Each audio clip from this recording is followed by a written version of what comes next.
أعوذ بالله من الشيطان اللعين الرجيم. بسم الله الرحمن الرحيم.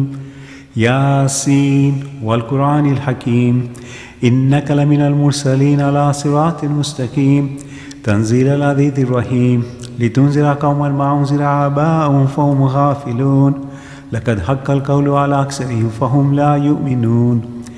إنا جعلنا في أعناقهم أغلالا فهي إلى الأذقان فهم مقمحون وجعلنا من بين أيديهم سدا ومن خلفهم سدا فأغشيناهم فهم لا يبصرون. وسواء عليهم أنذرتهم أم لم تنذرهم لا يؤمنون. إنما تنذر من اتبع ذكر وخشى الرحمن بالغيب فبشرهم بمغفرة وأجر كريم. إنا نحن نحيي الموتى ونكتب ما قدموا وآثارهم وكل شيء أحصيناه في إمام مبين. واضرب لهم مثلا أصحاب القرية إذ أرسلنا إليهم اثنين فكذبوهما فعززنا بثالث فقالوا إنا إليكم مرسلون. قالوا ما أنتم إلا بشر مثلنا وما أنزل الرحمن من شيء إن أنتم إلا تكذبون. قالوا ربنا يعلم إنا إليكم لمرسلون وما علينا إلا البلاغ المبين. قالوا إنا تطيرنا بكم لئن لم تنتهوا لنرجمنكم وليمسنكم منا عذاب أليم. قالوا طائركم معكم أئن سكرتم بل أنتم قوم مسرفون. وجاء من أقصى المدينة رجل يسعى قال يا قوم اتبعوا المرسلين اتبعوا من لا يسألكم أجرهم مهتدون. وما لي لا أعبد الذي فطرني وإليه ترجعون. أتخذ من دونه آلهة إن الرحمن بضر لا تغني عني شفاعتهم شيئا ولا ينقذون. إني إذا لفي ضلال مبين. إني آمنت بربكم فاسمعون. قيل ادخل الجنة قال يا ليت قومي يعلمون بما غفر لي ربي وجعلني من المكرمين. وما أنزلنا على قومي من بعد من جند من السماء وما كنا منذرين إن كانت إلا صيحة واحدة فإذا هم خامدون. يا حسرة على العباد ما يأتيه من رسول إلا كانوا به يستهزئون. ألم يروا كما أهلكنا قبلهم من القرون أنه إليهم لا يرجعون. وإن كل لما جميع لدينا محضرون. وآية لهم الأرض الميتة أحييناها وأخرجنا منها حبا فمنه يأكلون. وجعلنا فيها جنات من نخيل وعناب وفجرنا فيها من العيون ليأكلوا من ثمره وما عملت أيديهم أفلا يشكرون. سبحان الذي خلق الأزواج كلها مما تنبت الأرض ومن أنفسهم ومما لا يعلمون. وآية لهم الليل نسلخ من النهار فإذا هم مظلمون. والشمس تجري لمستقر لها ذلك تقدير العزيز العليم.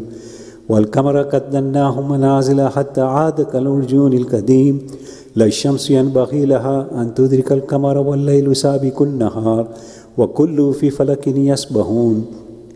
وآية لهم أن حملنا ذرية في فلك المشحون وأهلكنا لهم من مثله ما يركبون. وإن نشأ نغرقهم فلا صريخ له ولا هم ينقذون إلا رحمة منا ومتاعا إلى حين.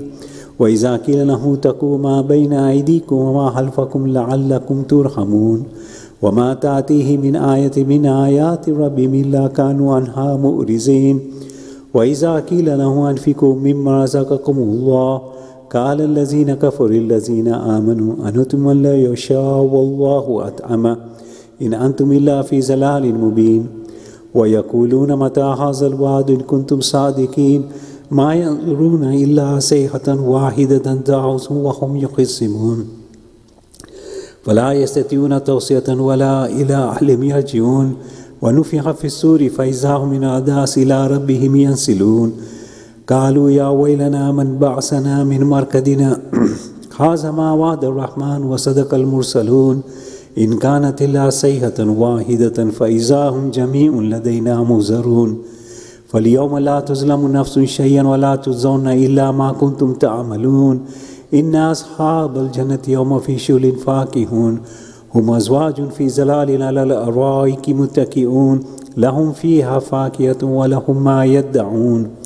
سلام قولا من رب رحيم وامتازوا اليوم أيها المجرمون ألم أحد إليكم يا بني آدم أن لا تعبدوا الشيطان إنه لكم عدو مبين وأن اعبدوني هذا صراط مستقيم ولقد أضل منكم جبلا كثيرا أفلم تكونوا تعقلون هذه جهنم التي كنتم توعدون اصلوها اليوم بما كنتم تكفرون اليوم نختم على أفواههم وتكلمنا أيديهم وتشهد أرجلهم بما كانوا يكسبون ولو نشاء لطمسنا على عين فاستبقوا الصراط فأنى يبصرون ولو نشاء لمسخناهم على مكانة فما استطاعوا مزيا ولا يرجعون ومن نؤمر نكس في الخلق أفلا يعقلون وما علمناه شعر وما ينبغي له إن هو إلا ذكر وقرآن مبين لينذر من كان حيا وهيك على القول الكافرين أولم يروا أنا خلقنا لهم مما عملت أيدينا أنعاما فهم لها مالكون وذللناها لهم فمنها ركوبوا ومنها يأكلون ولهم فيها منافع ومشارب أفلا يشكرون واتخذوا من دون الله آلهة لعلهم ينصرون لا يأتون نصرهم وهم لهم جند محضرون فلا يحزنك قولهم إنا نعلم ما يسرون وما يعلنون أولم يرى الإنسان أنا خلقناهم من نطفة فإذا هو خصيم مبين وضرب لنا مثلا في خلقه قال من يحيي العظام وهي رميم قل يحيي الذي أنشأها أول مرة وهو بكل خلق عليم الذي جعل لكم من الشجر الأخضر نارا فإذا أنتم منه توقدون أوليس الذي خلق السماوات والأرض بقادر ألا أن يخلق مثلهم بلى وهو الخلاق العليم إنما أمره إذا أراد شيئا أن يقول له كن فيكون فسبحان الذي بيده ملكوت كل شيء وإليه ترجعون صدق الله العظيم وصدق رسول العالمين اللهم صل على محمد سورة المباركة الفاتحة.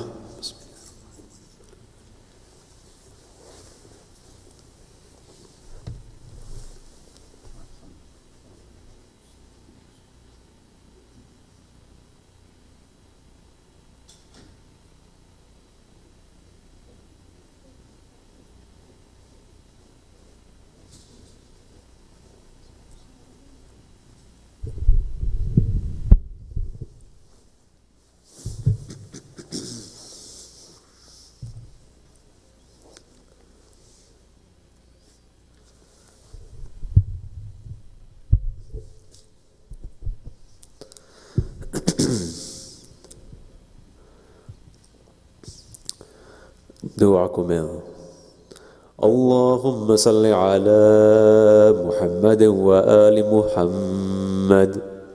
بسم الله الرحمن الرحيم. اللهم إني أسألك برحمتك التي وسعت كل شيء وبقوتك التي قهرت بها كل شيء وخضع لها كل شيء وذل لها كل شيء وبجبروتك التي غلبت بها كل شيء وبعزتك التي لا يقوم لها شيء وبعظمتك التي ملأت كل شيء وبسلطانك الذي على كل شيء وبوجهك الباقي بعد فناء كل شيء وبأسمائك التي ملأت أركان كل شيء وبعلمك الذي أحاط بكل شيء وبنور وجهك الذي أضاء له كل شيء. يا نور يا قدوس يا أول الأولين ويا آخر الآخرين. اللهم اغفر لي الذنوب التي تهتك العصام. اللهم اغفر لي الذنوب التي تنزل النقام. اللهم اغفر لي الذنوب التي تغير النعم. اللهم اغفر لي الذنوب التي تحبس الدعاء. اللهم اغفر لي الذنوب التي تقطع الرجاء. اللهم اغفر لي الذنوب التي تنزل البلاء. اللهم اغفر لي كل ذنب أذنبته وكل خطيئة أخطأتها. اللهم إني أتقرب إليك بذكرك وأستشفع بك إلى نفسك وأسألك بجودك أن تدنيني من قربك وأن توزعني شكرك وأن تلهمني ذكرك. اللهم إني أسألك سؤال خاضع متذلل خاشع أن تسامحني وترحمني وتجعلني بقسمك راضيا قانعا وفي جميع الأحوال متواضعا. اللهم وأسألك سؤال من اشتدت فاقته وأنزل بك عند الشدائد حاجته وعظم فيما عندك رغبته. اللهم عظم سلطانك وعلى مكانك وخفي مكرك وظهر أمرك وغلب قهرك وجرت قدرتك ولا يمكن الفرار من حكومتك. اللهم لا أجل ذنوبي غافرا ولا لقضائه ساترا ولا لشيء من عمل القبيح بالحسن مبدلا غيرك. لا إله إلا أنت سبحانك وبحمدك ظلمت نفسي وتجرأت بجهلي وسكنت إلى قديم ذكرك لي ومنك علي. اللهم مولاي كم من قبيح سترته وكم من فادح من البلاء عقلته وكم من عثار وقيته وكم من مكروه دفعته وكم من ثناء جميل لست أهلا له نشرته.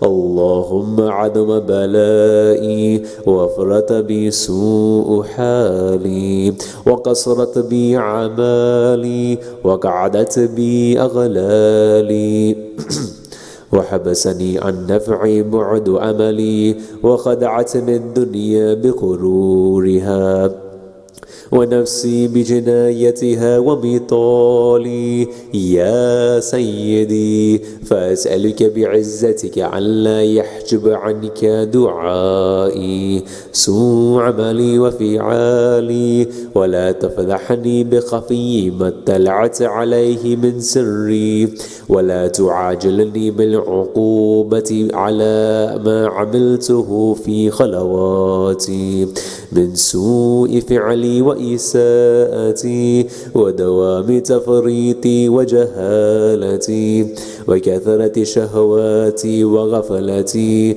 وكن اللهم بعزتك لي في كل الأحوال رؤوفا وعلي في جميع الأمور عطوفا. إلهي وربي من لي غيرك أسأله كشف ضري والنظر في أمري. إلهي ومولاي أجريت علي حكما اتبعت فيه هوى نفسي ولم أحترس فيه من تزيين عدوي فغرني بما أهوى وأسعده على ذلك القضاء فتجاوزت بما جرى علي من ذلك بعد حدودك وخالفت بعد أوامرك فلك الحمد علي في جميع ذلك ولا حجة لي فيما جرى علي فيه قضاؤك والزمني حكمك وبلاؤك.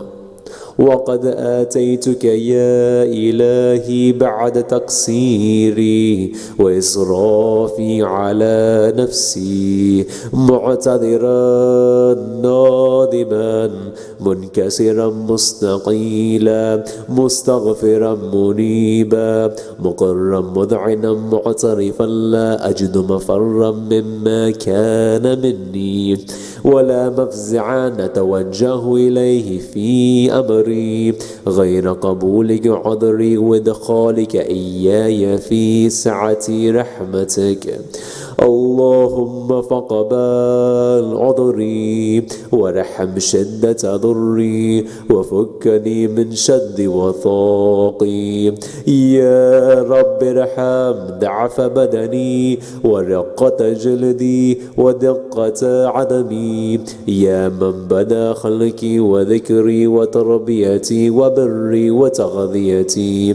هبني لابتداء كرمك وسالف برك بي يا إلهي وسيدي وربي. أتراك معذبي بنارك بعد توحيدك وبعد من طوى عليه قلبي من معرفتك ولهج به لساني من ذكرك واعتقده ضميري من حبك، وبعد صدق اعترافي ودعائي خاضعا لربوبيتك.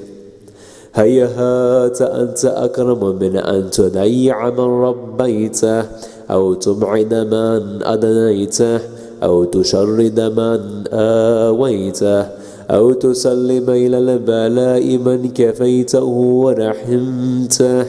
وليت شعري يا سيدي وإلهي ومولاي أتسلط النار على وجوه خرت لعظمتك ساجدة وعلى ألسن نطقت بتوحيدك الصادقة وبشكرك مادحة وعلى قلوب اعترفت بإلهيتك محققة وعلى ضمائر حوت من العلم بك حتى صارت خاشعة وعلى جوارح سعت إلى أوطان تعبدك طائعة وأشارت باستغفارك مذعنة. ما هكذا الظن بك ولا أخبرنا بفضلك عنك يا كريم يا ربي، وأنت تعلم ضعفي عن قليل من بلاء الدنيا وعقوباتها وما يجري فيها من المكاره على أهلها، على أن ذلك بلاء ومكروه قليل مقطوع يسير بقاؤه قصير مدته.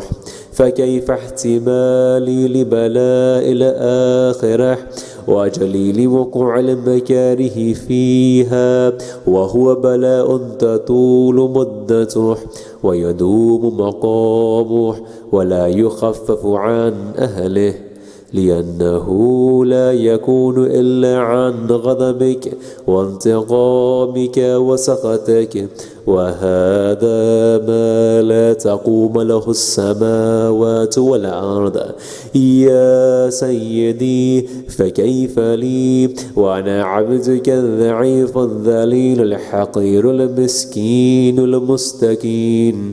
يا إلهي وربي وسيدي ومولاي، لأي الأمور إليك أشكو ولما منها أضج وأبكي، لأليم العذاب وشدته أم لطول البلاء ومدته، فلن سيرتني للعقوبات مع عطائك وجمعت بيني وبين أهل بلائك وفرقت بيني وبين أحبائك وأوليائك، فهبني يا إلهي وسيدي ومولاي وربي. صبرت على عذابك فكيف أصبر على فراقك، وهب لي يا إلهي صبرت على حر نارك، فكيف أصبر عن النظر إلى كرامتك؟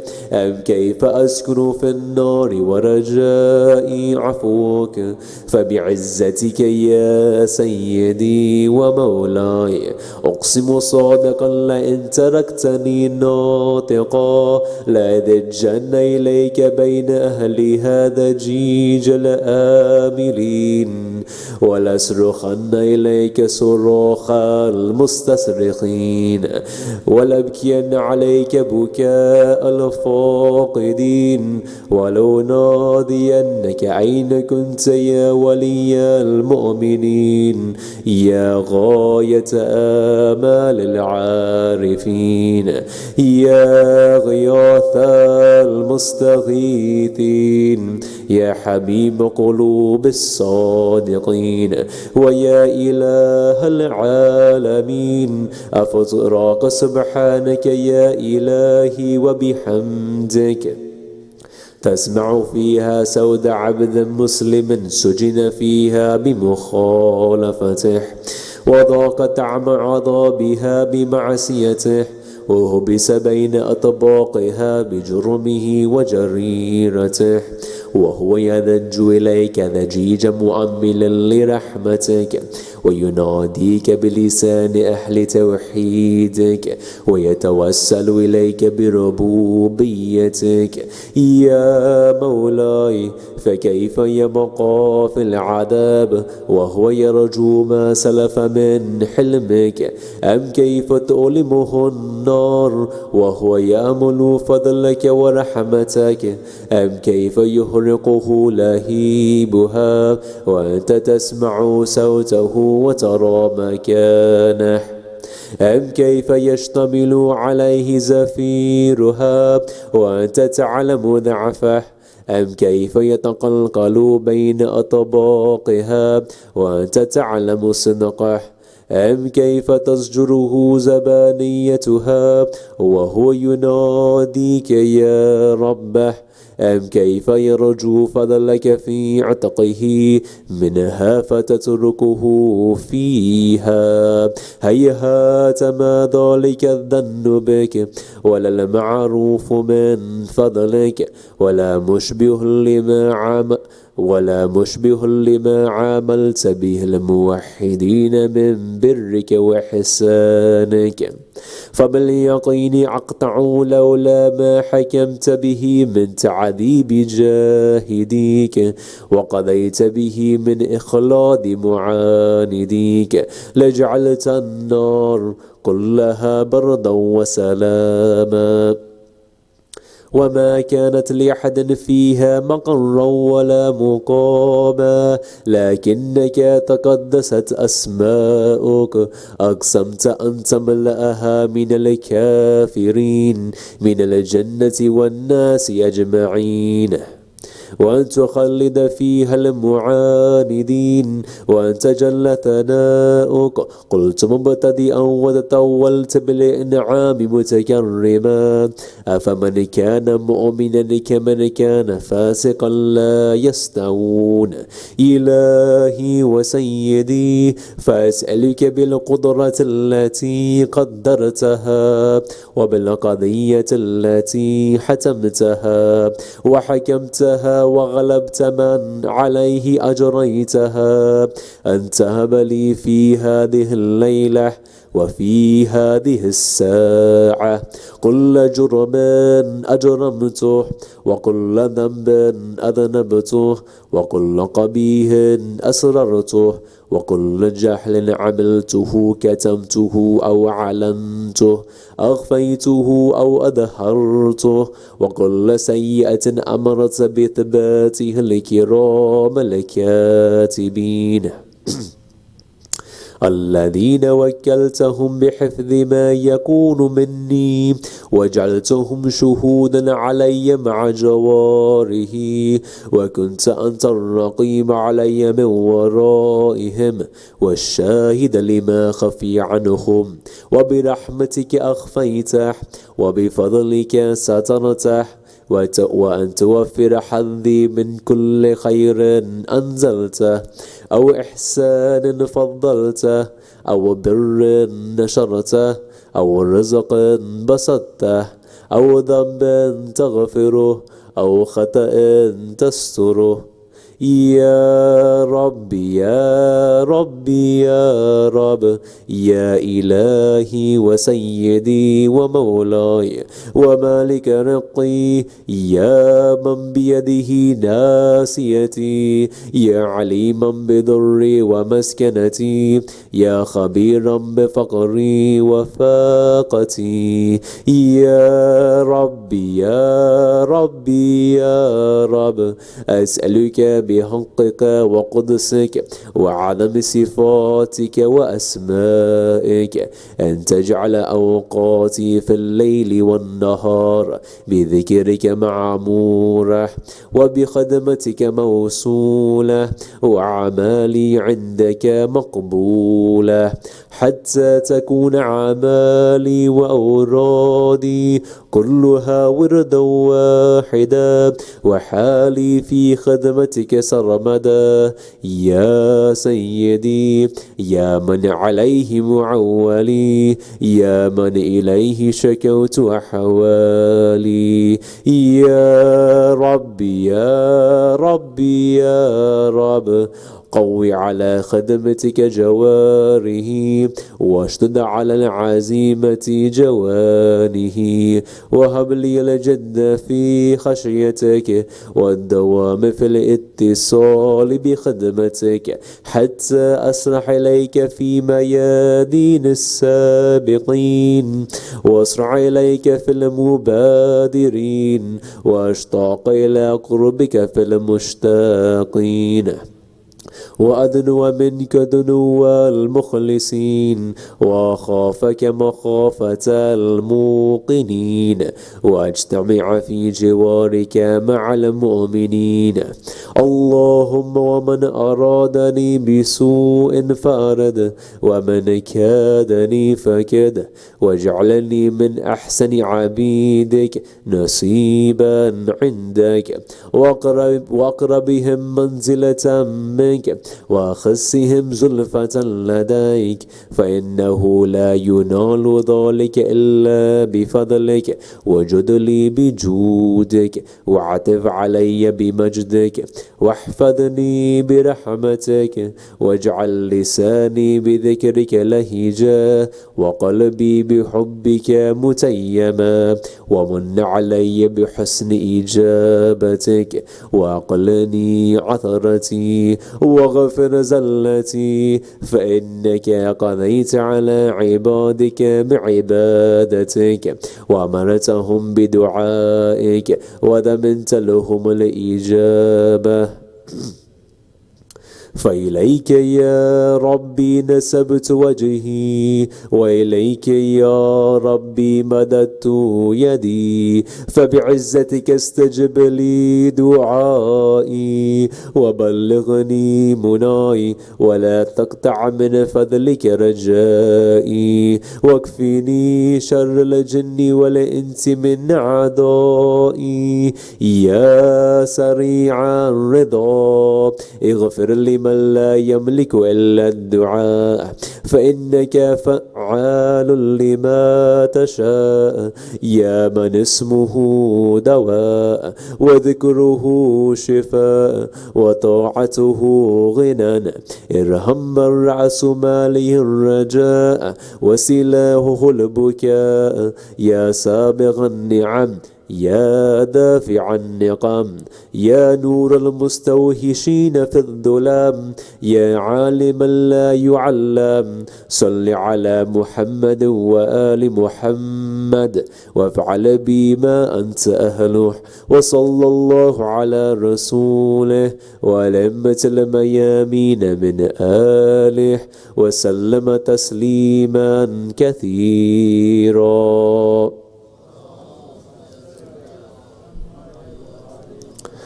سورة بركة الفاتحة.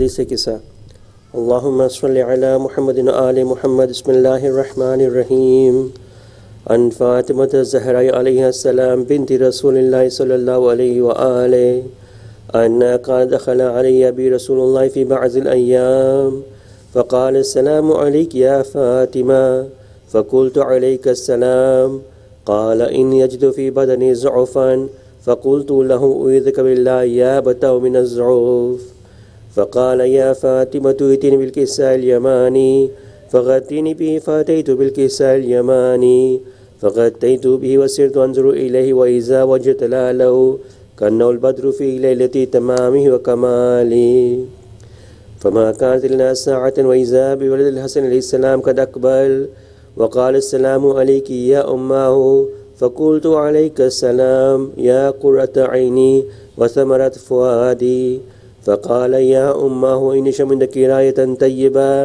कान्ना रायतु जद्दी रसूलिल्लाह सल्लल्लाहु अलैहि व आलिहि फ़क़ुल्तु नअम इन्ना जद्दका तहतल किसा फ़अक़बल हसन अलैहिस्सलाम नहवल किसा व क़ाल अस्सलामु अलैका या जद्दाहु या रसूलल्लाह अतअज़ुनु अदख़ुल मअका तहतल किसा फ़क़ाल व अलैका अस्सलाम या वलदी या साहिब हौज़ि क़द अज़िनतु लक फ़दख़ल मअहु तहतल किसा फ़मा कानत इल्ला साअतन व इज़ा बिवलदिल हुसैन अलैहिस्सलाम क़द अक़बल व क़ाल अस्सलामु अलैकी या उम्मा फ़क़ुल्तु अलैका अस्सलाम या वलदी व या क़ुर्रता ऐनी व समरत फ़ुआदी फ़क़ाल लि या उम्महु इन्नी शमिंदकी रायतन तय्यबा कान्ना रायतु जद्दी रसूलिल्लाह फ़क़ुल्तु नअम इन्ना जद्दका व अख़ाका तहतल किसा फ़दल हुसैन अलैहिस्सलाम नहवल किसा व क़ाल अस्सलामु अलैका या जद्दाहु अस्सलामु अलैका या मन इख़्तारहुल्लाह अतअज़ुनु यकून मअकुम तहतल किसा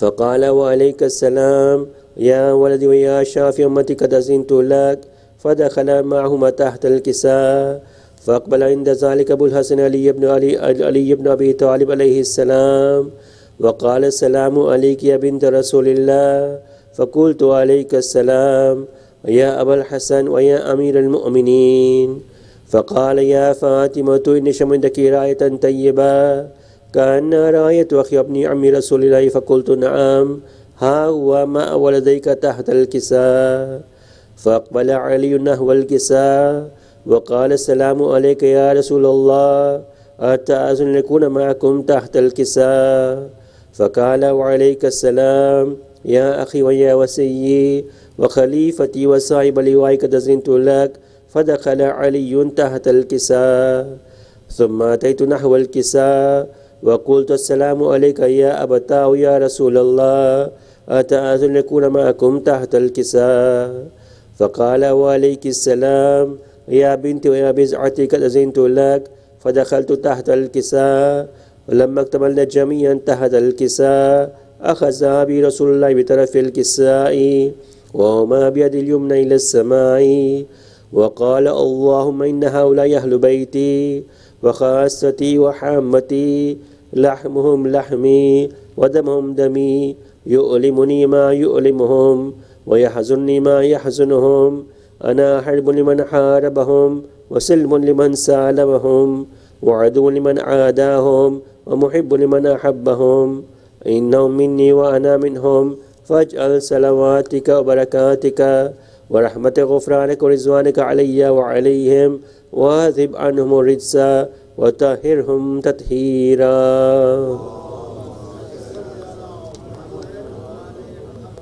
फ़क़ाल अल्लाहु अज़्ज़ व जल्ल या मलाइकती या सुकान समावाती इन्नी मा ख़लक़तु समाअन मबनिया वला अर्ज़ मदहिया वला क़मरन मुनीरा वला शम्सन मुज़ीआ वला फ़लकन यदूर वला बहरन यजरी वला फ़ुल्कन यसरी इल्ला फ़ी महब्बती हाउलाइल ख़म्सति लज़ीना हुम तहतल किसा फ़क़ाल अमीनु जिब्राईल या रब्बी मन तहतल किसा फ़क़ाल अज़्ज़ व जल्ल हुम अहलु बैतिन नबुव्वा व मअदनुर रिसाला हम फ़ातिमतु व अबूहा व बअलूहा व बनूहा।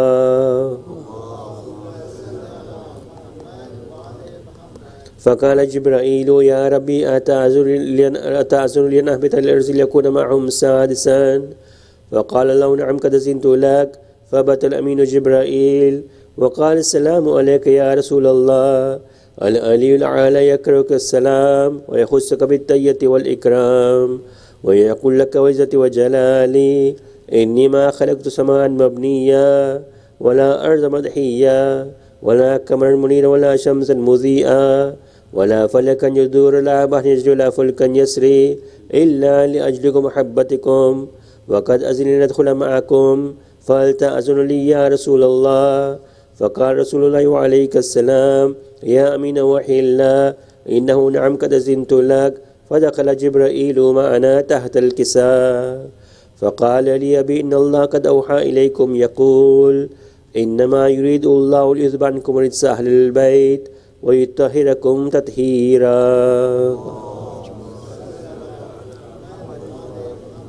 فقال علي لأبي يا رسول الله أخبرني ما لجلوسنا هذا تحت الكساء من الفضل عند الله. فقال النبي صلى الله عليه وآله والذي بعث بالحق نبيا واستعفاني بالرسالة نجيا ما ذكر خبرنا هذا في محفل من محافل أهل الأرض وفي جمع من شيعتنا محبينا إلا ونزلت عليهم الرحمة وعفت بهم الملائكة استغفرت لهم إلى أن يتفرقوا. فقال علي عليه السلام إذا والله فزنا فاز شيعة رب الكعبة. فقال بي رسول الله صلى الله عليه وآله يا علي والذي بعث بالحق نبيا واستفاني بالرسالة نجيا ما ذكر خبرنا هذا في محافل أهل الأرض وفي جمع من شيعتنا محبينا وفي مهموم إلا فرج الله هما ولا مغمون إلا كشف الله غما ولا طالب حاجة إلا وقضى الله حاجته. فقال علي عليه السلام إذا والله فزنا وسعدنا وكذلك شيعتنا فازوا وسعدوا في الدنيا والآخرة رب الكعبة.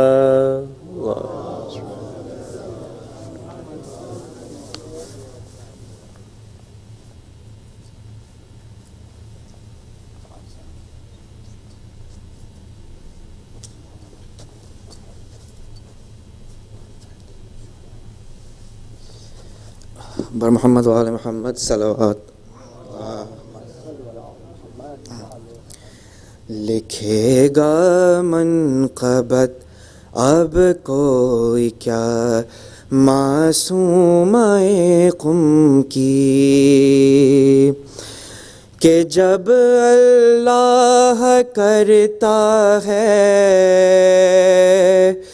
کہ جب اللہ کرتا ہے ثنا معصومۂ قم کی لکھے گا منقبت اب کوئی کیا معصومۂ قم کی ہے سکہ میرے بازو پر بندھا سلطان مشہد کا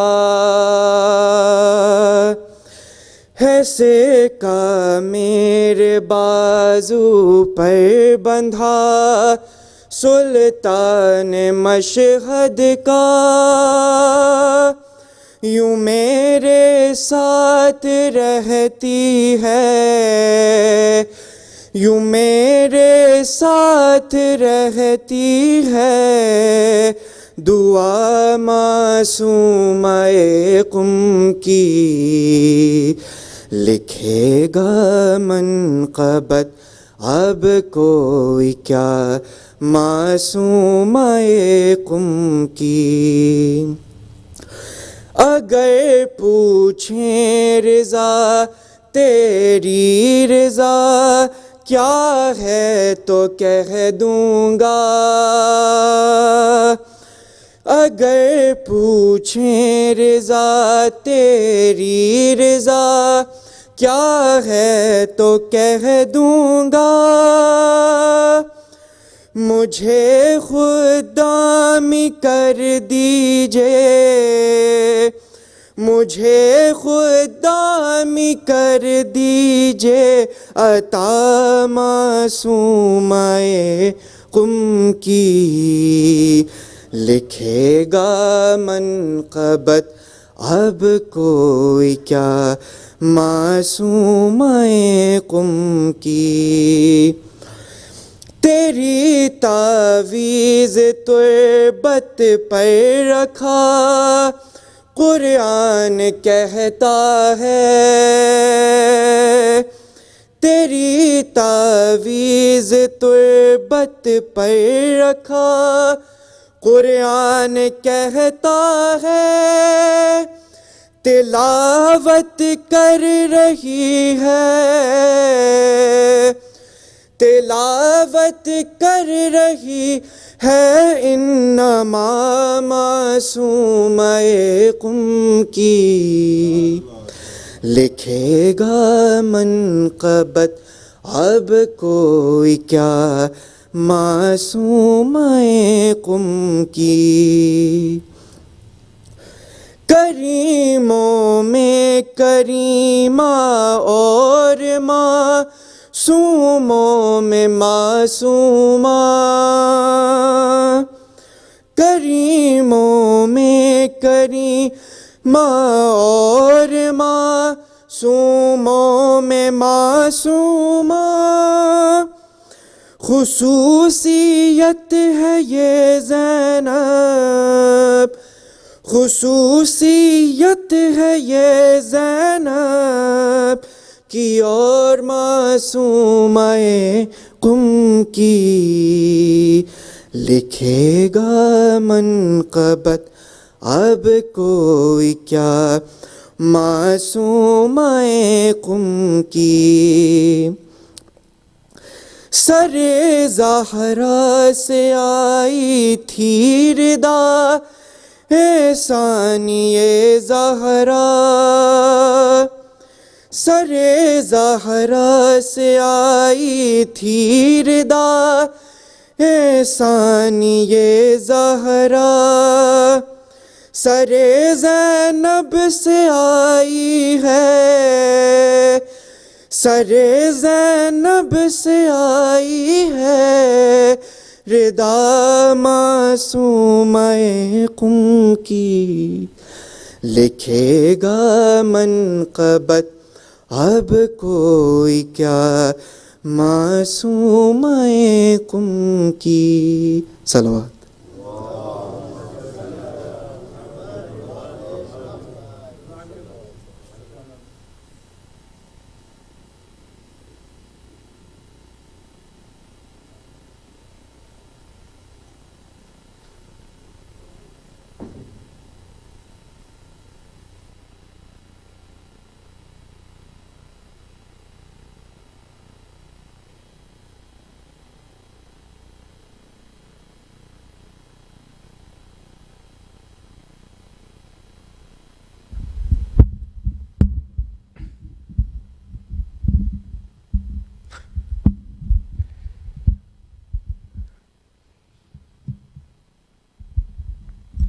Sheikh Bilal, Dr. Dungarsi, respected elders, brothers and sisters in Iman, Assalamu alaikum wa rahmatullahi wa barakatuh.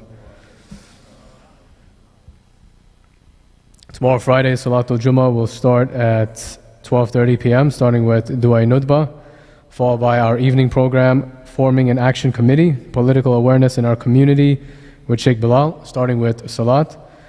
And Madrasa will start on Sunday at 10:45 a.m. to 2:30 p.m. Tonight's majlis is for the Ithal Thawab of Marhum Yusuf Ali Ballu, who was buried this morning in New Jersey. Al-Fatiha.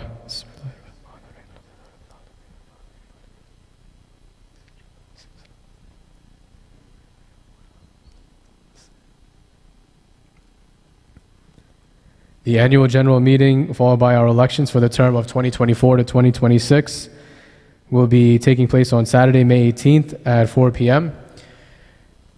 If you take a look at the bulletin board up outside, well, in the main hall, it shows the current good standing members who have paid up their lawajam.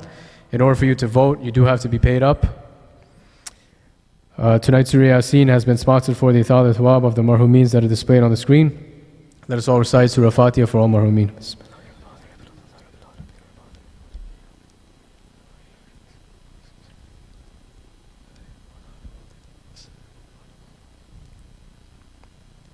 Lastly, please join me in reciting the ayah of Amma Yujib 5 times for all those who are sick here and around the world. Allahumma salli ala Muhammad wa ali Muhammad. Bismillahir Rahmanir Rahim. Amma yujibul mustarriza da'u wa yakshifu su. Amma yujibul mustarriza da'u wa yakshifu su. Amma yujibul mustarriza da'u wa yakshifu su. Amma yujibul mustarriza da'u wa yakshifu su. Amma yujibul mustarriza da'u wa yakshifu su. Allahumma salli ala Muhammad wa ali Muhammad. Please recite aloud salawat for Shaykh Bilal. Allahumma salli ala Muhammad wa ali Muhammad.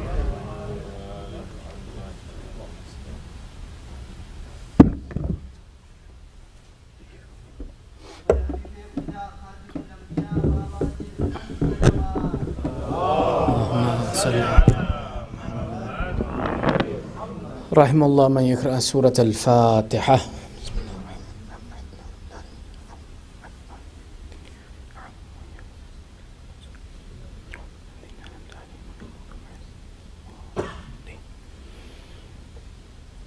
أعوذ بالله من الشيطان الرجيم. بسم الله الرحمن الرحيم. ربي اشرح لي صدري ويسر لي أمري واحلل عقدة من لساني يفقه قولي. الحمد لله رب العالمين، ثم الصلاة والسلام على سيدنا ونبينا وحبيب إله العالمين أبي القاسم محمد وعلى آله الطيبين الطاهرين المعصومين، واللعنة على أعدائهم أجمعين من الآن إلى قيام يوم الدين. أما بعد، فقد قال الله تعالى في محكم كتابه الحكيم: بسم الله الرحمن الرحيم. وإذا الموءودة سئلت بأي ذنب قتلت. آمنا بالله، صدق الله العلي العظيم. Your second salawat for love of Muhammad wa ali Muhammad. And your loudest salawat for ta'ajeel faraj sahib al-asr wa zaman. Allahumma salli ala Muhammad wa ali Muhammad. As'ad Allah ayyamana wa ayyamakum. Inshallah, may Allah make these days happy and blessed for us and for you. Before we begin, we always have our discussion or a brief discussion around fiqh. And today we'll mention briefly the condition of tashahhud in salat. Tashahhud literally means one who bears witness, or the act of bearing witness. This tashahhud takes place in the second rakat of every wajib prayer, as well as the third rakat of Salat al-Maghrib. So every 2 rakats in wajib prayers this is mandatory, and in Salat al-Maghrib the addition to that is a third rakat, which is the final rakat of Salat al-Maghrib. In tashahhud, the recommended recitation is 3 sentences. Ashhadu an la ilaha illallah wahdahu la sharika lah wa ashhadu anna Muhammadan abduhu wa rasuluh. Finally, Allahumma salli ala Muhammad wa ali Muhammad. Sallu ala Muhammad wa ali Muhammad. Allahumma salli ala Muhammad. These 3 statements can be shortened to 2 as well too. If someone has an urgency that they need to complete this action quickly, it is possible and permissible for simply to be recited Ashhadu an la ilaha illallah wa ashhadu anna Muhammadan sallallahu alayhi wa alihi abduhu wa rasuluh. And that this would be sufficient, that within this is included the process of salam on the Prophet and his family, bearing witness in the nabuwat of the Prophet, and bearing witness in the oneness of Allah. And these actions as a combination include tashahhud, or the bearing of witness of what it means to be a member of Islam. Now in the second rakat, second and fourth rakat, when one recites the tashahhud, there are some recommendations that are associated with this as well too. First and foremost, that when one comes to the point of reciting the tashahhud, it's mustahab to recite Alhamdulillah. And to pair with that, it's possible to pair. There are 3 or 4 different statements, but the one that's referred to in Risala Amaliyah says either one should recite Alhamdulillah, then Ashhadu an la ilaha illallah, or recite Bismillahi wa billah, walhamdulillah, wa khairul asma'i lillah. And this entire statement before reciting the tashahhud. This, along with other adhkar, are often paired with the recitation of tashahhud. Upon the completion of the recitation of tashahhud, when we recite the salawat on the Ahlul Bayt, Allahumma salli ala Muhammad wa ali Muhammad, wa taqabbal shafa'atahu warfa' darajatahu. That this statement is also recommended to be recited after we recite the salawat of tashahhud, which essentially means that may Allah accept his intercession and raise his status.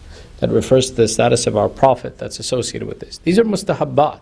From amongst the mustahabbat of tashahhud as well, for men, it's recommended to sit with your weight on your left leg and your feet put together to your side. That you put your feet to the side and put your weight on your left leg as you sit. For women, it's recommended to keep their legs together, and for both, it's recommended that you put your palms of your hands on your legs, keep your fingers together, focus your eyes upon your knees when you're sitting in the condition of tashahhud as you do this recitation. Now, it can happen that a person forgets to recite tashahhud. In the case that, for example, I forgot to recite the tashahhud, I stood up for the third rakat, before I started the dhikr, or as I'm doing the dhikr, I realized, I didn't do my tashahhud. In this condition, I should sit back down and recite the tashahhud. And when my salat is finished, then it's a recommended precaution that I do what's called sajda sahw, which is 2 sajdas followed by salam, for adding that extra qiyam into my salat. It's a recommendation. If, let's say, that I stood up, I started my dhikr of my third rakat, and I didn't remember that I didn't do tashahhud until I got into ruku'. And when I got into ruku', then I remembered, there was a tashahhud I had to perform. In this case, I can't go backwards, right? Because I've passed the position of qiyam, so tashahhud, julus, tashahhud, qiyam, and then ruku'. Meaning if I go backwards now, I avoided 2 positions, the ruku' that I'm in and the qiyam that I did already, and I went backwards, and that violates the mu'awalat and tartib of salat. I can't do that. So I complete my prayers. My prayers are still valid. Missing the tashahhud accidentally does not void my prayers. So what I do is I complete my prayers like normal. When I complete my prayers, at this point in time, it's very recommended to do the qadha of the tashahhud that I missed. So after I finish my salam, Assalamu alaikum wa rahmatullahi wa barakatuh, Allahu Akbar, which is mustahab, I do all this. It's recommended that I do my tashahhud in this condition, and then after this, it's mandatory that I do what's called sajda sahw and perform sajda sahw, that extra piece for the forgotten part of missing the tashahhud. And I can then say that my prayers are correct. If, let's say, I remember even after days that, I missed it, it's fine and permissible for me to do this action. I always retain the option, I always have the opportunity that if I have missed a tashahhud and I realize it in the middle of prayers, I can break my prayers and start again. It's allowed. There's nothing wrong with that. These actions of sajda sahw and doing the qadha are ways of repairing a salat that I have performed that I made a mistake in that can be repaired. Some mistakes can be repaired, some cannot be repaired. But it's always permissible that if I miss something and for my own satisfaction I don't want to repair it, I want to start again, I can break my salat and start all over again, and there's nothing wrong with that. But the tashahhud is something that has to be performed. If I forget it, then I can fix my salat and repair it. If I intentionally missed it, then my salat is void. But it's important that it has the bearing witness and the testimony that's associated with, 1, that there is no God but Allah, and 2, that our Prophet is his messenger, his servant and his messenger, and then the recitation of salawat upon the Ahlul Bayt. Sallu ala Muhammad wa ali Muhammad. Allahumma salli ala Muhammad. Today we're celebrating the first of the month of Zilqaad, which is associated with the wiladat of the daughter of our 7th Imam, Sayyidah Masooma bint Musa al-Fatima bint Masooma ibn Ja'far, who is also known as Sayyidah Masooma-e-Qum. Sallu ala Muhammad wa ali Muhammad.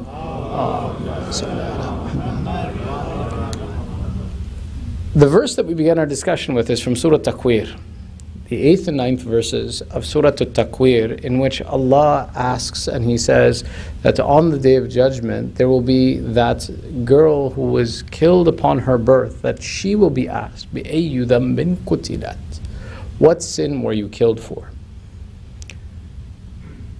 The Qur'an's repeated discussion about this concept of female infanticide that existed before the advent of Islam, and this isn't the only place, in other places in the Qur'an it's mentioned as well too, gives us a picture of what was the culture before the advent of Islam.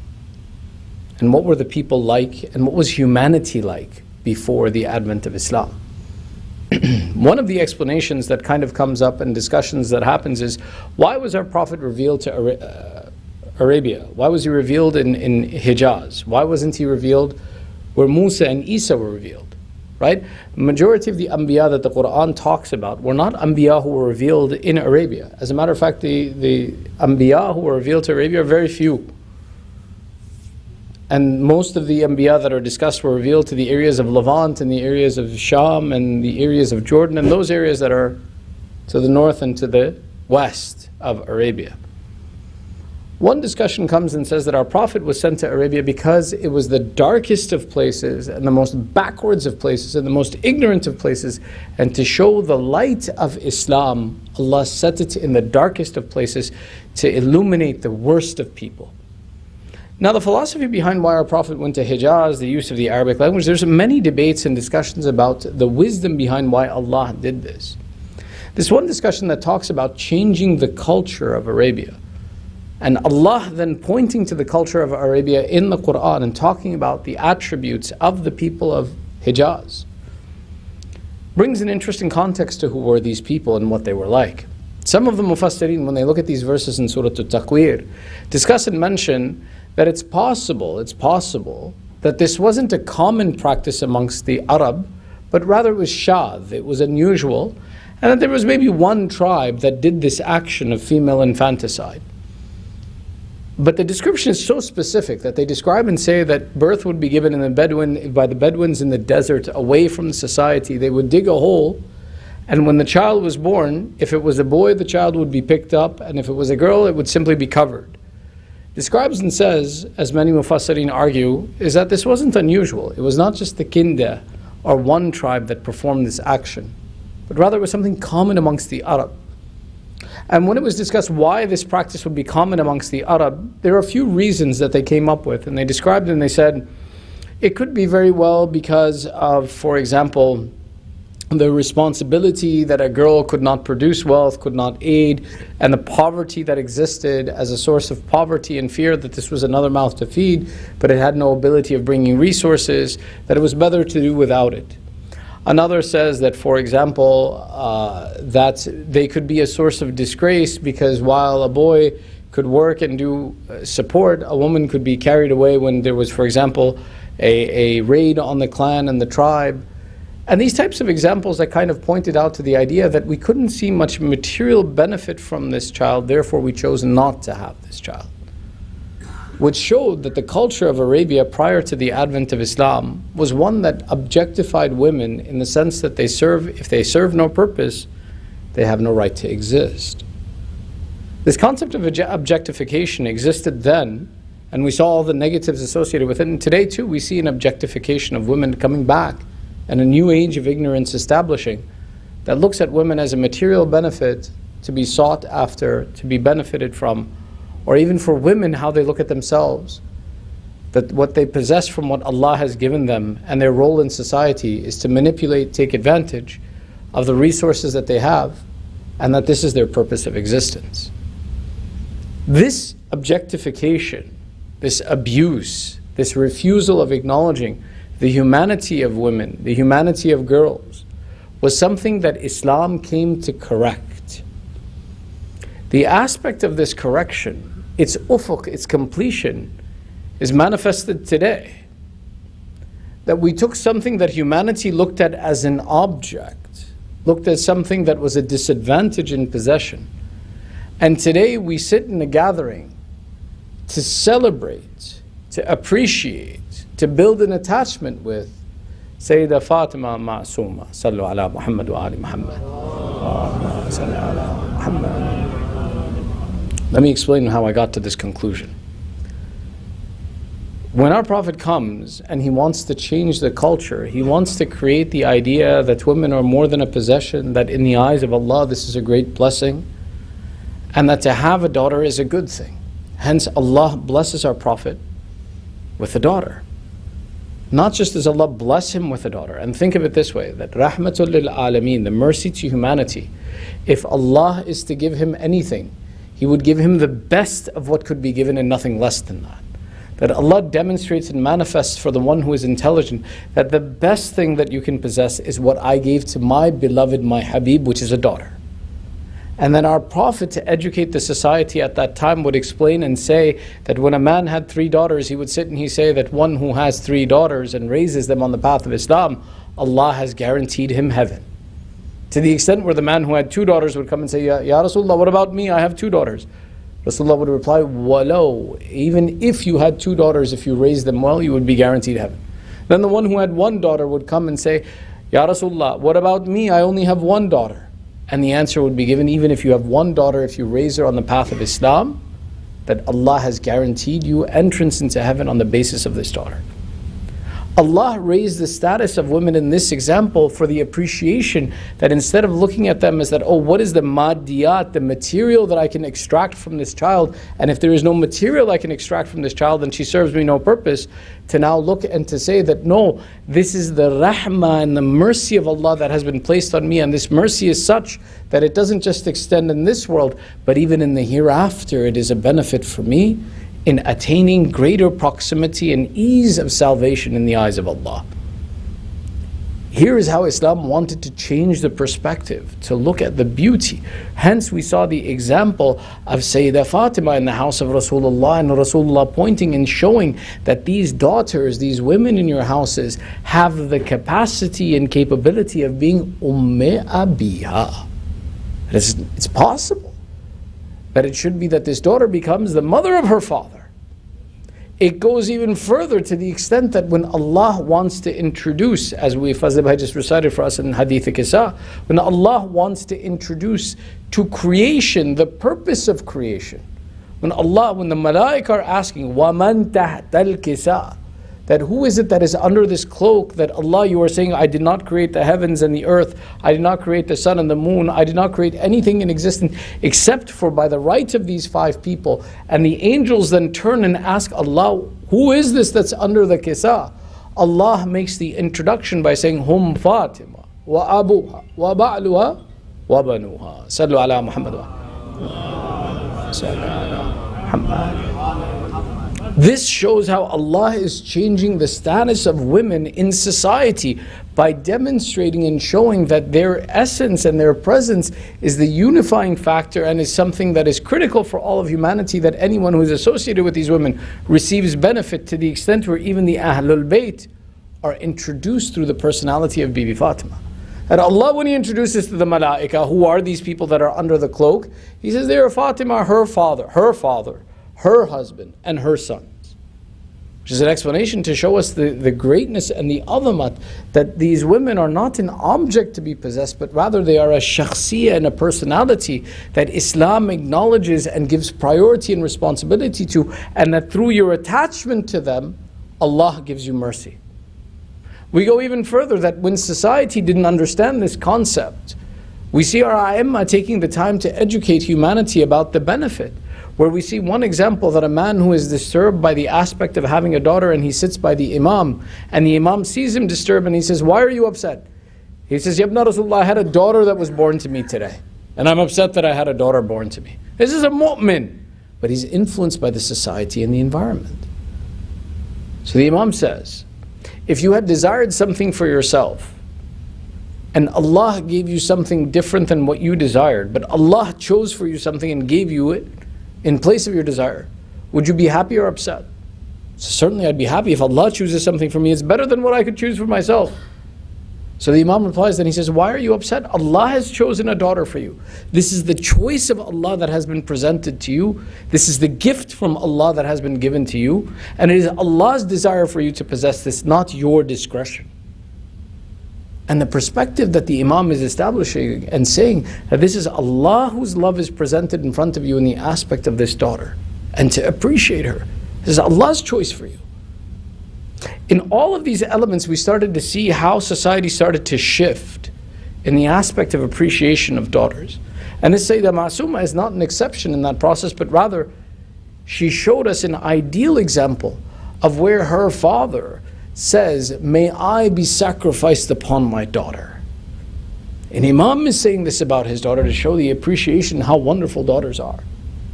This lady, Sayyidah Masooma, is the perfection of this concept of changing the perspective about women. Why? Because in her we see narrations that are unique, unlike anything else. The three of the A'imma address her and her ziyarat specifically. The first is our 6th Imam, the second is our 8th Imam, and the third is our 9th Imam. All three of these A'imma, Imam Jafar Sadiq, Imam Ali Rida, and Imam Muhammad Jawad, Sallu ala Muhammad wa Ali Muhammad, give a description about Sayyidah Masooma, and they give the explanation in saying that fi Qum indana makan, we have a place in Qum. And when people ask, what is this place in Qum that you have, Imam Rida specifies and says, that is where the daughter of my father, Bint Musa ibn Ja'far, is buried. Sayyidah Masooma is buried there. وَمَنْ زَارَهَا عَلَيْهِ الْجَنَّةِ, and one who visits her grave, upon him Allah has insisted of giving Jannah. Our 6th Imam made this statement, our 8th Imam made this statement, and our 9th Imam made this statement. It's very possible that her father made this statement, but we haven't seen that riwayah. There is not an official narration of that riwayah. But all three of these A'imma make the statement, وَمَنْ زَارَهَا عَارِفًا بِحَقِّهَا دَخَلَ الْجَنَّةِ. Whoever visits her knowing her status is entered into heaven. Here, when I say that it's the peak of what Allah has wanted for women, is the fact that not only is this lady a source of shifa'ah for her family, but she becomes a source of shifa'ah for all of humanity. It's not the ziyarat of the Imam that's being discussed. It's the ziyarat of the daughter, the sister, the aunt of the Imam that's being discussed, that one who visits this lady is one who then enters into heaven by her wasila. That Allah raised the status of women so much that He made them a source of shifa'ah for all of humanity. Is a demonstration of showing the importance of women in Islam. The status that Allah gives to women in Islam is the significance of their shifa'ah, that even without them being the authority of Allah on this earth, they become that process by which humanity benefits, humanity improves itself. The important aspect of understanding is, how does someone become this status, is that those elements that we want to establish in our daughters and in the women of our family. That first and foremost, we want to preserve our women from the objectification of the times and how society looks at women. We don't want to look at women in that process. Islam has dictated for us, for the ultimate aspect to be demonstrated, we look at their characteristics of the ones who are remembered and known in history and who we gather to celebrate, of what it is that Islam wants to prefer as an attribute.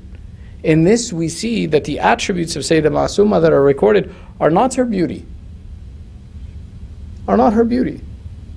but her intelligence is recorded, where she discusses and debates and presents the knowledge of Ahlul Bayt and answers the questions of people. Her piety is discussed, her worship of Allah is discussed, her purity is discussed. That she was someone who was ma'asuma, who kept herself pure, who kept herself away from sin, who kept herself away from evil and indecency. These are the attributes that if today we are to understand what it is that Islam wants us to establish, how it is that a woman is raised from the aspect of objectification to being someone who is a wasila and a process of purity, connection, improvement, divine support in our society. It's by looking at these attributes and creating these attributes in our women. Now looking at them in one, creating with them knowledge. The aspect of knowledge that we discuss when we talk about the knowledge of Ahlul Bayt is not the material knowledge to make sure that all your doctors are physicians, or to make sure your daughters are engineers, or have a PhD in a subject of history, math, science. No. The knowledge that is associated here is the knowledge and the ma'rifah of the status of Ahlul Bayt and the relationship with Allah. You see, there are certain careers that everybody's okay, right? I'm going to take 10 minutes. We're going to be okay? And then we'll be done. 10 minutes, I promise. Sallu ala Muhammad wa Ali Muhammad. One of the things that we do is sometimes when we look to our children, we want them to have, for example, a foolproof career, that anywhere in the world you go, your career will operate. What that means is, go be an engineer, go be a lawyer. Don't be a lawyer because lawyer is specific. Don't be an accountant because it's specific. Rather be a doctor. You can go in any country and be a doctor. Right? And we say that wherever you go in the world, it'll help you, it'll benefit you. And we look for these types of industries or processes that will allow our children the freedom to travel the world and have different statuses. Be an engineer, be a doctor. But the truth of that knowledge that is timeless and beneficial to every human being that each of us needs to invest in is the knowledge of Iman, the knowledge of faith, the knowledge of knowing of Allah, the knowledge of knowing how to connect with Allah and build a relationship with Him. This knowledge is the most important thing you can give to your child, such that no matter what career he goes into, what profession she chooses, what lifestyle she has, whether she is wealthy, whether she is poor, whether she is in safety or in security, this knowledge will benefit your child and your generations forever. And in every situation they'll have a solution of how to live their life and how to ensure that they earn something with this life and that their life has purpose. When we look today and we see people who are, for example, lost without purpose in this world, it's because they learned how to make money, but they didn't learn what to do with their life and what's the purpose of their existence. Islam solves that, which is why the most important knowledge, when we talk about the knowledge that we want to have, the knowledge that separates someone who is close to Allah, is that knowledge of purpose of existence, that knowledge of relationship with Allah that He Himself describes and says, وَمَا خَلَقْتُ الْجِنَّ وَالْإِنسَ إِلَّا لِيَعْبُدُونَ. I did not create jinn and mankind except to worship me, to know me. Hence the knowledge that we talk about that makes a woman different than an object and makes a man someone who has purpose in life is the knowledge of why they were created, the knowledge of relationship with Allah. The second of these attributes that we mentioned in her personality about her piety and her worship of Allah is one of those elements to ensure that as our children grow up, that we teach them the basics of faith and the basics of how to do ibadah, but teach them how to be exceptional in ibadat as well. Teach them to test the limit other than simply to say that I have fulfilled my wajibat, let me go. That how do you build a proximal relationship with Allah? Teach them the pleasure of ibadat. This was the example of the Ahlul Bayt, that when we look through history and we see that her father was someone in prison who, when he would start his day in sajda, he would not move from that sajda until Salat al-Dhuhr. When we look at the du'as of the Ahlul Bayt, these weren't for other people to read. The first people who read them were the people of their household. That when we see that, for example, our sixth Imam would recite du'a in his house and invite his children to say Ameen with him. When we see the example of our fourth Imam in his house when he would try to do the ibadat of Amir al-Mu'mineen and worship Allah entirely in the night. These were all aspects of teaching this characteristic of going above and beyond the wajibat. Do we go above and beyond the wajibat in our household? Do we teach our children to do that? Do we teach our children that they should be exceptional and to spend and devote their time in unique ibadat of Allah? That's what makes someone exceptional. That's the example of Sayyidah Masooma, that today, if she is a source that we have to say, one who understands her status, you understand her status by looking at a relationship with Allah. And the third, the aspect of piety, of isma, of decency, of purity, is something that when society is pushing towards indecency, impurity, to take casually the possession of what one owns and the attributes that Allah gives them, that Allah in turn, when He puts hijab on and introduces hijab, the purity that can be attained from this is something we have to educate our daughters about, and then our daughters attain a great status. These elements that are embodied in her are the perfection of what we want to teach our daughters, to keep them away from the jahiliyyah that came before and the jahiliyyah that exists today, is to reattach them to the example that brings them closer to Allah and makes them a wasila of najat and victory for us in dunya and in akhirah. Hence we see the Imam mentioned very clearly, and he says, وَمَنْ زَارَهَا عَارِفًا بِحَقِّهَا. And three Imams make this claim that is documented and proven. Three Imams made this claim: her grandfather, her brother, and her nephew. And in her ziyarat we say that you are the one who was attached to the pure example as the granddaughter of an Imam, the daughter of an Imam, the sister of an Imam, and the aunt of an Imam. That these are the aspects that want us to bring us back to Ahlul Bayt and ensure that in our family, in our lineage, we are attached to Ahlul Bayt. May Allah give us the shifa of Sayyidah Masooma in dunya and in akhirah. ندعوك باسمك العظيم الأعظم الأعز الأجل الأكرم. We raise our hands in dua 10 times. Ya Allah, Ya Allah, Ya Allah, Ya Allah, Ya Allah, Ya Allah, Ya Allah, Ya Allah, Ya Allah, Ya Allah, Ya Allah, بحق فاطمة وأبيها وبعلها وبنيها والسر المستودع فيها. Oh Allah, first and foremost, forgive our sins and cover our flaws. Oh Allah, give the thawab of this majlis to our marhumeen, marhum Yusuf Ali Bahlu, the marhumeen of all of our families, our community, and all those who are in need of dua. Oh Allah, keep us on the upright path of Ali Muhammad. Oh Allah, preserve our children and our daughters, khususan on the upright path of Ali Muhammad. Oh Allah, we have gathered here with hajat by the rights of this Thursday night, by the rights of Sayyidah Masooma, by the rights of her father, her brother, her nephew. Ya Allah, fulfill our hajat. Oh Allah, those amongst our families, our communities that are suffering through sickness and disease, Ya Allah, give shafa'at to the mu'mineen wherever they are. Those who are suffering through insecurity and difficulty, give aman to the mu'mineen, muslimin wherever they are. Oh Allah, hasten the reappearance of Sahib al-Zaman. Make us and our families from the upright supporters of Sahib al-Zaman, and entitle us to the ziyarat of Aba Abdullah in this world, and the shafa of Aba Abdullah in the hereafter. 1 Surah Fatiha, 3 times Surah Ikhlas, li arwah al-mu'mineen wal-mu'minat, ma'as salawat. بسم الله الرحمن الرحيم.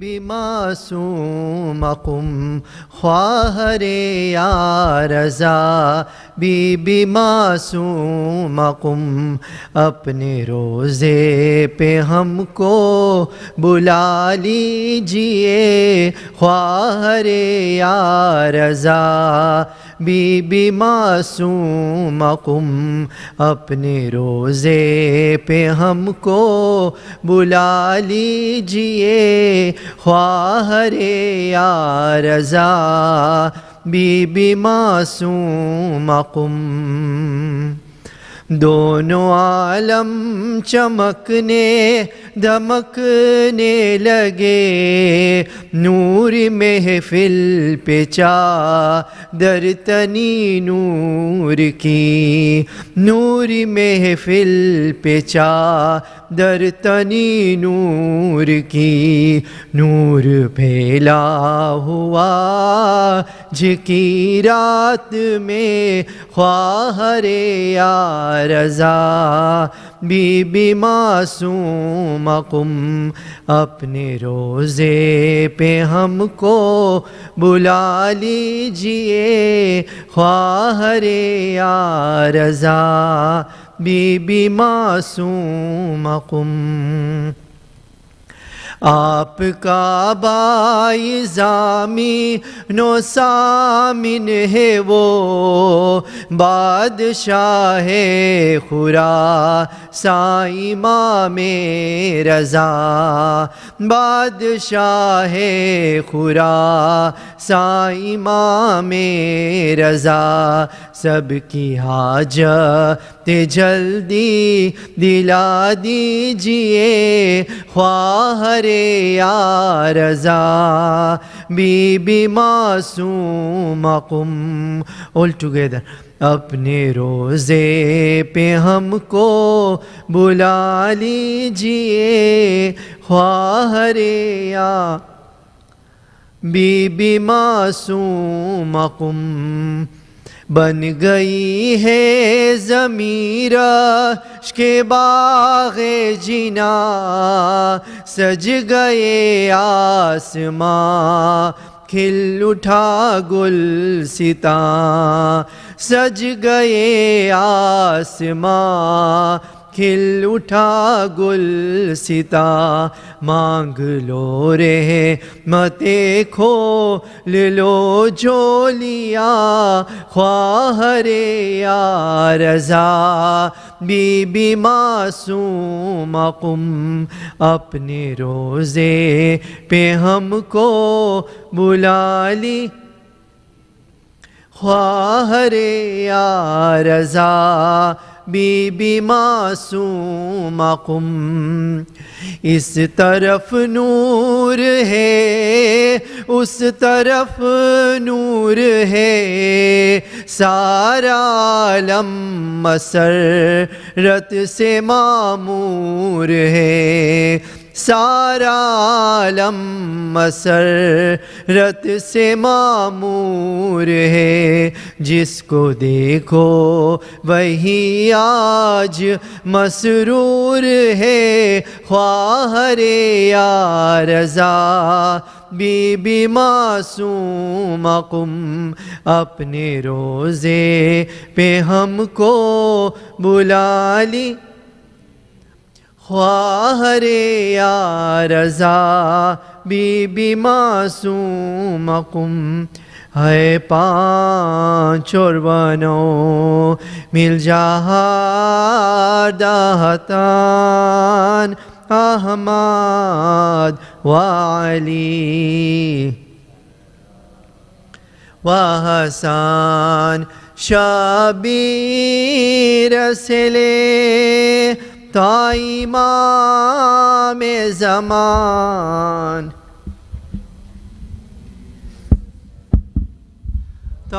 इमाम-ए ज़मान।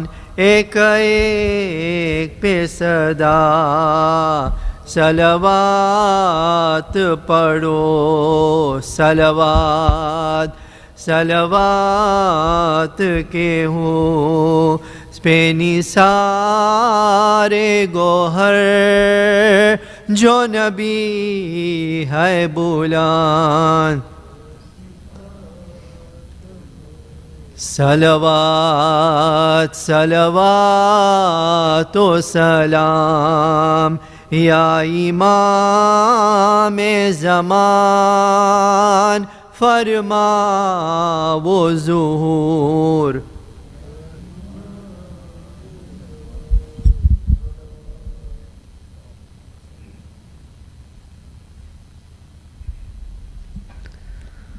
اللهم صل على محمد وآل محمد. بسم الله الرحمن الرحيم. السلام عليك يا رسول الله يا نبي الله. السلام عليك يا أمير المؤمنين يا علي بن أبي طالب. السلام عليك يا فاطمة الزهراء سيدتي نساء العالمين. السلام عليك يا حسن ابن علي المجتبى ورحمة الله وبركاته. زرت ورثة. السلام عليك يا رسول الله. السلام عليك يا وارث آدم صفوة الله. السلام عليك يا وارث نوح النبي الله. السلام عليك يا وارث إبراهيم خليل الله. السلام عليك يا وارث موسى كريم الله. السلام عليك يا وارث عيسى روح الله. السلام عليك يا وارث محمد حبيب الله. السلام عليك يا وارث علي أمير المؤمنين ولي الله. السلام عليك يا ابن محمد المصطفى. السلام عليك يا ابن علي المرتضى. السلام عليك يا ابن فاطمة الزهراء. السلام عليك يا ابن خديجة الكبرى. السلام عليك يا ثار الله وابن الثار والوتر الموتور. أشهد أنك قد أقمت الصلاة وآتيت الزكاة وأمرت بالمعروف ونهيت عن المنكر وأطعت الله ورسوله حتى أتاك اليقين. فلعن الله أمة قتلتك، ولعن الله أمة ظلمتك، ولعن الله أمة سمعت بذلك فرضيت به. يا مولاي يا أبا عبد الله، أشهد أنك كنت نورا في الأصلاب الشامخة والأرحام المطهرة، لم تنجسك الجاهلية بأنجاسها، ولم تلبسك من مظلهمات ثيابها. وأشهد أنك من دعائم الدين وأركان المؤمنين. وأشهد أنك الإمام البر التقي الرضي الزكي الهادي المهدي. وأشهد أن الأئمة من ولدك كلمة التقوى وأعلام الهدى والعروة الوثقى والحجة على أهل الدنيا. وأشهد الله ملائكته وأنبياءه ورسله أني بكم مؤمن وبيا بكم موقن بشرائع ديني وخواتيم عملي، وقلبي لقلبكم سلم وأمري لأمركم متبع. صلوات الله عليكم وعلى أرواحكم وعلى أجسادكم وعلى أجسامكم وعلى شاهدكم وعلى غائبكم وعلى ظاهركم وعلى باطنكم. زيارة علي بن الحسين. السلام عليك يا ابن رسول الله، السلام عليك يا ابن نبي الله، السلام عليك يا ابن أمير المؤمنين، السلام عليك يا ابن الحسين الشهيد، السلام عليك أيها الشهيد وابن الشهيد، السلام عليك أيها المظلوم وابن المظلوم. لعن الله أمة قتلتك، ولعن الله أمة ظلمتك، ولعن الله أمة سمعت بذلك فرضيت به. زيارة الشهداء. السلام عليكم يا أولياء الله وأحباءه، السلام عليكم يا أصفياء الله وأوداءه، السلام عليكم يا أنصار دين الله، السلام عليكم يا أنصار رسول الله، السلام عليكم يا أنصار أمير المؤمنين، السلام عليكم يا أنصار فاطمة سيدة نساء العالمين، السلام عليكم يا أنصار أبي محمد الحسن بن علي الولي الناصر، السلام عليكم يا أنصار أبي عبد الله، بأبي أنتم وأمي، طبتم وطابت الأرض التي فيها دفنتم، وفزتم فوزا عظيما، فيا ليتني كنت معكم فأفوز معكم. زيارة حضرة عباس. السلام عليك يا أبا الفضل العباس ابن أمير المؤمنين، السلام عليك يا ابن السيد الوصيين، السلام عليك يا ابن أول القوم إسلاما وأقدمهم إيمانا وأقومهم بدين الله وأحوتهم على الإسلام. أشهد لقد نصحت لله ولرسوله ولأخيك فنعم الأخ المواسي، فلعن الله أمة قتلتك، ولعن الله أمة ظلمتك، ولعن الله أمة استحلت منك المحارم وانتهكت حرمة الإسلام. فنعم الصابر المجاهد المحامي الناصر، والأخ الدافع عن أخيه المجيب إلى طاعة ربه الراغب فيما زهد فيه غيره من الثواب الجزيل والثناء الجميل. وألحقك الله بدرجة آبائك في جنات النعيم. السلام عليكم ورحمة الله وبركاته. السلام عليك يا علي بن الحسين زين العابدين، السلام عليك يا محمد بن علي الباقر، السلام عليك يا جعفر بن محمد الصادق، السلام عليك يا موسى بن جعفر الكاظم، السلام عليك يا علي بن موسى الرضا، السلام عليك يا محمد بن علي الجواد، السلام عليك يا علي بن محمد الهادي، السلام عليك يا حسن بن علي العسكري، السلام عليك يا حجة الله يا ابن الحسن يا صاحب الزمان، السلام عليك يا خليفة الرحمن، السلام عليك يا كعبة الإيمان، السلام عليك يا إمام الإنس والجان ورحمة الله وبركاته. بسم الله الرحمن الرحيم.